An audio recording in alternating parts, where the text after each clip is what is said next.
that's true. Naked Palpatine. Oh, you pick that one. Fresh out of the clone tank, nude Palpatine is my Well, that's the first thing I think of when you say Dark Empire Palpatine.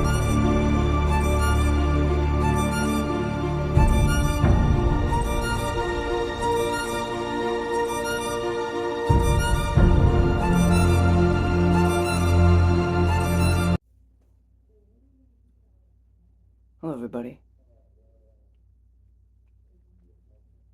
It can't rain all the time.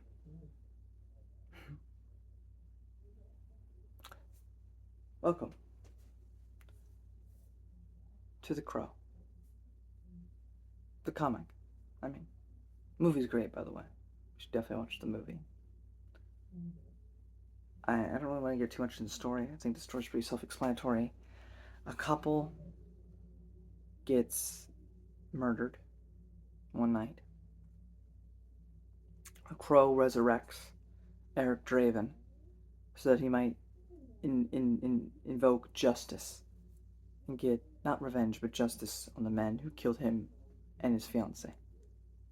I think in the movie it is his wife, like they got married on a Halloween.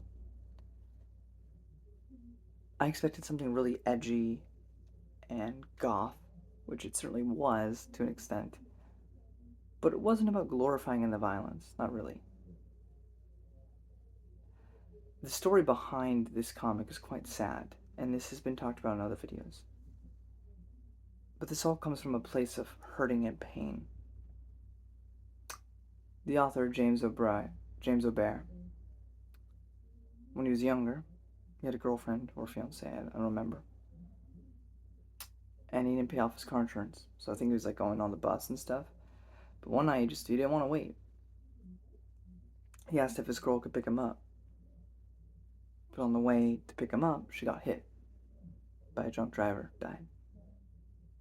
And he blamed himself for years. He went to the army for a bit, came back to write the comic. If you cannot get justice in life, get justice in art. And it became a huge success. They then made the movie in the 90s with Brandon Lee, son to Bruce Lee.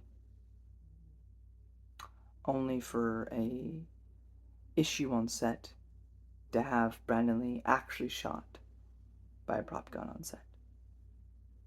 And he sadly passed away, even though he embodied the role, which only put the author into another spiral. If I never wrote this comic, if I never tried to make this into a feature film, Brandon Lee would still be here. There's a happy ending, though. James O'Barr is married now, with kids, and seems happy. He also didn't have a very good childhood either. He was born in a trailer home.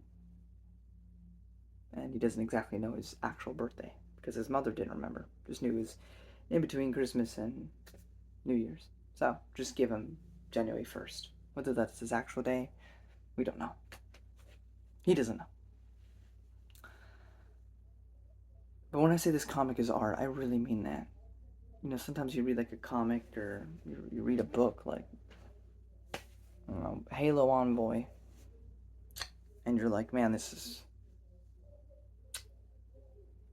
formulaic, by the numbers, fine. But then you get passion projects like these, with every line of dialogue, every little philosophy or poem quote or detailed art tells something. There's an atmosphere, there's a vibe, there's a story, there's heart in every single panel, and you feel that throughout. I love this comic. If you've not given it a go, I really suggest you do. Like, even if you watch the movie, it's a little different. You know how him and his fiancée die in the comic is different from the movie. There's some different dialogue situations that happen. But it is surprisingly very hopeful, despite the fact with how dark the story is. And I can't speak to the other spin-off Crow comics that they made, but as for the original, I believe it is well worth your time. I don't have any spoilers, I don't have anything else to say.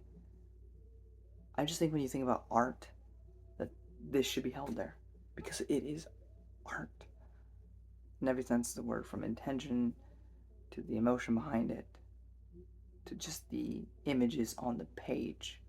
It shines. And yeah, if you want something spooky in October, I'm not gonna do that for you, but I think it does capture the October vibe, though. Yeah, I hope you check it out if you haven't. And yeah, you should also watch the 90s film. But that's about it for me. Till next time. Don't smoke cigarettes. These will kill you. Till next time.